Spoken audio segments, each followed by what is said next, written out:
ओइ पदमा पदमा माबोरै टिफिन मोनसे बानायनाय पदमा मा खालायबाय थादों मानसिया फैनाय माबोरै फैनाय माबोरै जल्दि टिफिन मोनसे बानाय आं हले राननानै थानो हायालै बापरे बाप मा हुहा खालायबाय थागौ बे जाम्बिया बुजियाखै नामा नोङो टिफिन बानाय मोनसे टिफिन आंनो टिफिन मानो अबावबा थांनो नागिरदों नामा दारुनि औ दोनैनिफ्राय अफिसाव थांसिगोन आं मा जाम्बि माखौ मिनिखादों नोंलाय जेबो नङा आंखौ मालाय बायदि बिमा बिफानि सायाव जाग्रा सानदों नामा सिथा गथ' मिनिबाय थादों बेयाव नों अफिसाव थांगोन आरो औ थांनो हाया नामा आं थांनो हाया माबोरै टिफिन बानाय औ दानो बानायगोन दे मा बानायनांगौ आदा दावदै दैनै बयल खालायनानै हो बेनिफ्राय दालि नाङा माबा फ्राइड राइस माबा होनानै एव मैयानि चिकेना दङना बेखौ पियाज होनानै चिकेन होनानै फ्राइड राइस खालायनानै एव ओमफ्राय दावदै दैनै हर टिफिन मोनसेयाव सोनानै हर हट केसाव नङाबा गाज्रि जागोन औ जागोन दे बेनिफ्राय खोनासं बानलु हरफा बानलु गोथां टिफिनाव सोनानै आरो सामुस हरखा औ जागोन दे अफिसाव थांनो सोरबा बेफोरखौ लाङो जानायजों कमप्रमाइस गैयालै सानफ्रोमबो जानांगौ बोथिफ्रोमबो जानांगौ जानायखौ माइनास खालामनो हाया खिन्थु आं जायै जायै उदैया सरबि ओंखारबाय ओंखारनायालाय हैद ओंखारथोंलै दरखार गैया हाजार मोदोम ओंखारबाबो जानायखौ गारथारालै आंबा अफिसाव थांबाबो लांफाखागोन आं सानफ्रोमबो बेबायदिनो गोथाव बेयावनो थाथ' आं नायना फैनि औ दे जायखिजाया नों आंनि उन उन दा फैसै आं थांगोन बेयाव नायगोन गारिया फैदोंना फैयाखै फैब्लाथाय आं नोंखौ फन खालायनानै लिंहरगोन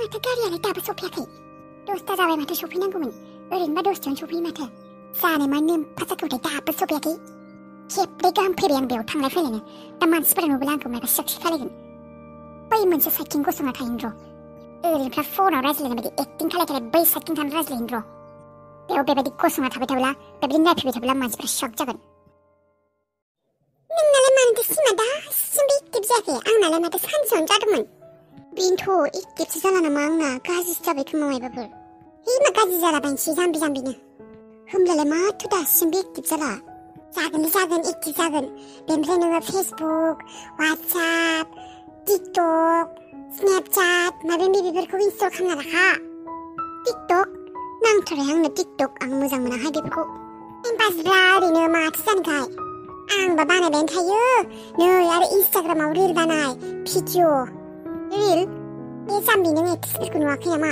मालायबा बेसेबा इन्स्टाग्रामाव रिल भिडिअ बानायो आरो नुवाखै सोरबा सोरबि मालाय बेबायदि भिडिअआव भाइरेल जाना मायबा जानानै मालाय मा भाइरेल औ जाम्बि एक्ट्रेस जानो लुगैदोंबा इन्स्टाग्रामाव रिल भिडिअ बानाय आंहा बेफोराव गोसो गैया एसेबो माबायदि बियो नों बायदि इसेबां समायना जानायमोनब्ला गोजौ बालें गुफुर एसेबां समायना जानायमोनब्ला आंबा एक्ट्रेससो जाखागौमोन नोंखौ नुब्लाथाय लाखागोन फिल्मफ्राव एलबामफ्राव गोसो गैयाना आंहा बेफोराव इन्टारेस्ट गैया आं बिराद बेफोरावनो स्कप दाना बेबायदि रिल बानाय भिडिअ बानाय एलबाम बानाय बिनिफ्राय गावबा गावनि इउटुब चेनेल ब्लग बानाय फैसा खामायबाय था 20,000 15,000 मिथिबाय रावनिबो सिङाव खामानि मावनाङा आं बेफोराव गोसो गैयालै आं मेकआप आर्टिस्ट जानो गोसो दङ नै नोंनि खिजानाय बे मोसौसो नोङो महर थानानैबो महरखौ बाहायनो रोङाखै नोङो मिथिबाय नंगौ फाग्लि नोंनो बानायबाय था जी हेलो हेलो आप मिस्टर रितु बोरो बोल रहे हैं ना रनी फैया मानो थाब गोबाव जाबाय माबोरै फै हाँ जी मैं रितु बोल रही हूँ आप कहाँ से बोल रहे हो दे फैया मानो माबोरै गोबाव जाबाय नै 10ता बारलायलांबाय जी मैं हाँ सॉरी हाँ बोलिए आप क्या बोल रहे थे जी एक्चुअली मैं दिल्ली तिहाड़ जेल सेंट्रल जेल से बोल रहा हूँ हाँ जी बोलिए एक्चुअली यहाँ पे जो भी एक मरीज है वो डेली आपके बारे में बोलता रहता है और उसने बोला है आप ही एक परिवार हो उसके लिए तो वो चाहता है कि आप इधर आके एक बार उससे बात करें उसको आपसे कुछ बात करना है उसने कहा है कि आपके अलावा उसके दुनिया में कोई और नहीं है तो उसने आपको यहाँ पे आने के लिए कहा है क्या मतलब कौन मैं कुछ समझा नहीं जी मैं बॉक्सी बोरो के बारे में बात कर रहा हूँ। क्या? बॉक्सी बोरो? वो बॉक्सी मतलब जी हाँ, बॉक्सी बोरो, जो अभी अपनी जिंदगी की लास्ट स्टेज में है। क्या? हाँ, वो अपनी जिंदगी की लास्ट स्टेज में है। उसको कैंसर है। क्या? कैंसर? Last stage? लेकिन कब से? 1 साल से उसको कैंसर था, वो अभी लास्ट स्टेज में है। वो आपसे मिलना चाहता है। मिलना चाहता है? आप जल्दी से आ जाइए, उसका अभी लास्ट स्टेज है, तो आप जल्दी से आ जाइए, इमरजेंसी है। लेकिन मैं नहीं आ सकती। देखो, उसने कहा है आप ही एक ऐसे इंसान हो जो इसके अपने लगते हो। इन 1 सालों में जब से बॉक्सी कैंसर से पीड़ित हुआ है, तब से वो बहुत ही दर्द में है। बस आपको वो एक बार देखना चाहता है, आपसे बात करना चाहता है, तो प्लीज आप एक बार जेल में आ जाइए। मरने वाला इंसान है, आपको उतना समझता है, तो प्लीज एक बार आके देख लीजिए। बक्सिया केन्सार जादों। बक्सिखौलाय माथो इन्डियानि बायजोआवसो अबेबा जेलाव दोनहरदों होननानै बुंदोंमोन। बेलाय माथो दिल्लीनि तिहार जेलावनो दंनो। आरो बोसोरसेनिफ्रायनो केन्सार जादों। बक्सिखौ केन्सार जानाय खोनानानै रंजानोसो ना दुखुसो खालायनांगौ दां। मा खालायनोदि दा आङो? केन्सार जादों, लास्ट स्टेजाव दङ। थैनो गोनां मानसि आंखौ नायनो होननानै लिंहरदों। दा मा खालायनो आं? थांनो ना थाङा? थांब्ला माबा प्रब्लेम जागोन नामा? आरो थाङाबा बिनि आत्माया असान्ति जाना थागोन नामा? मा खालायनो दा आङो? थैनो गोनां मानसि आंखौ नायनो लुबैदों होननानै बुंदों। थांनो गिदों आं, थांनोबो लुबैदों। थैनो गोनां मानसिखौ माथो बेबायदि असान्ति खालायनो मोनानो। नाथाय दिनै आंनि जिउआ जेरैबायदि आलाय सिलाय सिलिंखार जानानै दङ, थेर बेथेर आंनि गोसोआव सान्ति गैया, आंहा सुख गैया। बेफोर गासिबोथ' बे बक्सि आरो हालानि थाखायनो जाजोबदों। आं दिनै फिसाज्ला सानैखौ लानानै हारसिं बेबायदि थानांगौ जादों, रादायजों गोजान गोजान थानांगौ जादों। बेफोर गासिनिबो दायनिगिरियाथ' बक्सि आरो हालायानो। होमब्ला आं एसेबां गाज्रि मानसिखौनो, जाय मानसिया आंनि जिउआव दुखुल' होदों, जायनि थाखाय आं दुखुल' मोनदों, बे मानसिखौ थैनो गोनांबानो नायनो थांगोन नामा आं? नाथाय माबोरैबाबो मोनो, थैनो गोनां मानसि गावनो सिं जानानै खेबसे नायनो लुबैदों होननानै बुंदों।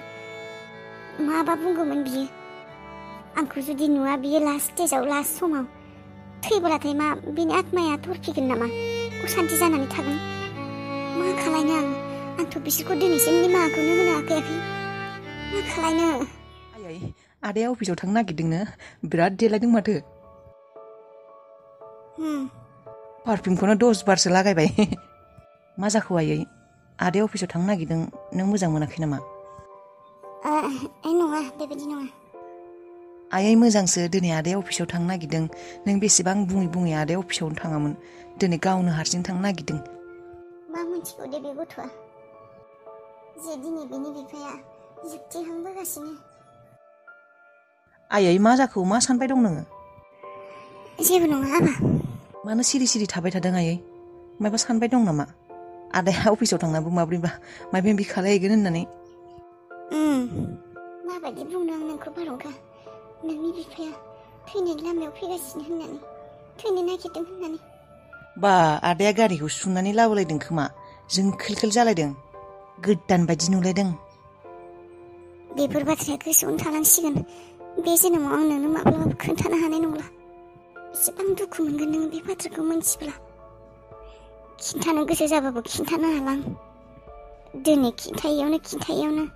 खिन्थागोन साननायावनो बक्सिया थैनो ओंखारलायलांबाय। आयै, आंबो नोंसोरजों अफिसाव थांफानो हागौमोन दिनै ने? ने आयै, आंबो थांनांगौ ने? आयै! औ। र' आं मोनसे खामानि गोसोखांदों।